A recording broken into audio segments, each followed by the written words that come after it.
साथियों नमस्कार। आज हम बात करेंगे मधुमेह यानी डायबिटीज की। और डायबिटीज लगातार लोगों के भीतर बढ़ता जा रहा है। इसका कारण कहीं ना कहीं हमारी दिनचर्या है। तो बात आती है हमारे आहार की और हमारे खान पीन की और हमारे रहन सहन की। इसको सुधारने की नितांत आवश्यकता है। और हम अपनी दिनचर्या में कई बार अनावश्यक रूप से उन ऐसे पदार्थों को शामिल करते हैं जो या तो पैक्ड फूड है या फिर वो बहुत अधिक प्रोसेस से बने हुए हैं या उनके भीतर शुगर की मात्रा बहुत अधिक मात्रा में है। ऐसे पदार्थों को खाने से बचें। आज यंग व्यक्तियों को 20 साल 25 साल 30 साल में शुगर आ गई है, डायबिटीज आ गई है। तो इस बचने का एक सरल उपाय है कि अपनी दिनचर्या को संयमित और नियमित करें। हमारा खाना, हमारा आहार सरल, सादा और उच्च विचार होंगे, जिसकी परंपरा को हम आज से हजारों साल पूर्व से निर्वहन करते चले आ रहे हैं। लेकिन आज कहीं ना कहीं हमारी इस शिक्षा की इस चीज की आवश्यकता है, नितांत आवश्यकता है कि हम अपने इस चीज को बदलें और अपने आप को स्वस्थ रखने में अपना महती योगदान प्रदान करें। योग आयुर्वेद आज हमारे पास है। आज हम इसके माध्यम से अपने आप को फिट रख सकते हैं। तो कुछ आसनों के साथ और कुछ जड़ी बूटियों के साथ अपने आप को करते हैं फिट। इस प्रकार से जानेंगे। चलिए पहले हम बात कर लेते हैं कौन कौन सी औषधियां हैं जो आपको स्वस्थ रखने में कारगर है और आसानी से मिल जाती है। गिलोय, सबने सुना होगा गिलोय का नाम। गिलोय त्रिदोष नाशक है और एक ऐसा बेहतरीन है जो हमारे वात पित्त कफ तीनों को समन करता है, तीनों को बैलेंस करता है। और एक गुड़मा, इसका नाम भी आपने सुना होगा।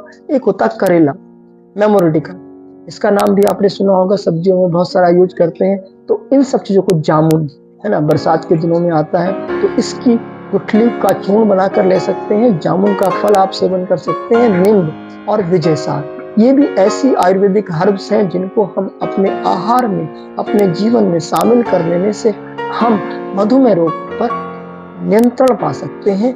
और इसको परमानेंट ठीक करने के लिए हम योग और आयुर्वेद दोनों को बैलेंस करके हम इसको अपने जीवन से दूर कर सकते हैं।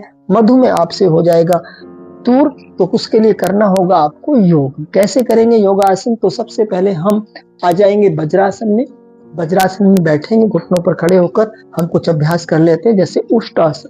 यह भी हमारे लिए बहुत सांसों को बाहर छोड़ेंगे, आगे आ जाएंगे। दोनों हाथों की मुष्टिका यहाँ रखेंगे, नाभि के दोनों तरफ। 3-4 वेरिएंट में इसको करेंगे। घुटनों पर नीचे बैठ जाएंगे वज्रासन में, यदि आप सहज रूप से बैठ पाते हैं, नहीं तो सुखासन में बैठ कर ध्यान देंगे, श्वास भरेंगे। धीरे धीरे आगे आएंगे, श्वासों को बाहर छोड़ेंगे और अपने फेस आगे ले जाएंगे। श्वास बाहर, अगला श्वास भरते हुए ऊपर आएंगे और दोनों हाथों को भी श्वास भरेंगे। श्वासों को बाहर छोड़ेंगे, दोनों हाथों को फिर नाभि पे लगाएंगे, फिर श्वास भरेंगे, फिर श्वासों को खाली करते हुए आगे आ जाएंगे। स्लोली फिर से ऊपर आ जाएंगे। एक बार उष्टासन को रिपीट कर लेंगे, क्योंकि एक एक आसन को 5-5 बार जरूर करें। उष्टासन, मंडूकासन, शशांकासन, दंड। एक और अभ्यास कर लेंगे। हम अपने अभ्यास को, अपने आप को घुटनों पर खड़े होकर साइड में स्ट्रेच। सरल है। इन सब अभ्यासों को जब हम करते हैं तो ये हमारे साइड के फैट को भी कम करेगा, पेट को भी स्वस्थ रखेगा और किडनी की मांसपेशियों को अच्छा रखेगा। बिल्कुल। तो ऐसे अभ्यासों में हमने इनको जाना। ये 4 से 5 अभ्यास अगर हम अपने लाइफ में शामिल कर लेंगे तो निश्चित तौर से आप इस भयंकर विपदा से बाहर निकल सकते हैं और आप अपने आप को स्वस्थ कर सकते हैं, अच्छा रख सकते हैं। तो साथियों, मैं तो यही कहना चाहूंगा कि आप अपनी दिनचर्या को नियमित रखने के लिए योग कीजिए। योगों में हमने बताया, बैठ कर आप पैरों को सीधा करके पैरों के लिए सूक्ष्म अभ्यास कीजिए, पश्चिमोत्तान कीजिए, मंडूकासन कीजिए, उष्टासन कीजिए, शशांकासन कीजिए, माजरी पोज कीजिए। ये सरल सरल अभ्यास करके भी आप अपने आप को ठीक रख सकते हैं। इनकी बेहतर और सही जानकारी लेने के लिए, इनको प्रॉपर वे जानने के लिए आप हमसे संपर्क कर सकते हैं। डायरेक्टली आप हमें मैसेज कर सकते हैं। मैं योग वेलनेस कोच आपके इन सवालों के जवाब लेकर इस अभ्यासों को कराने के लिए सदैव आपके साथ हूँ।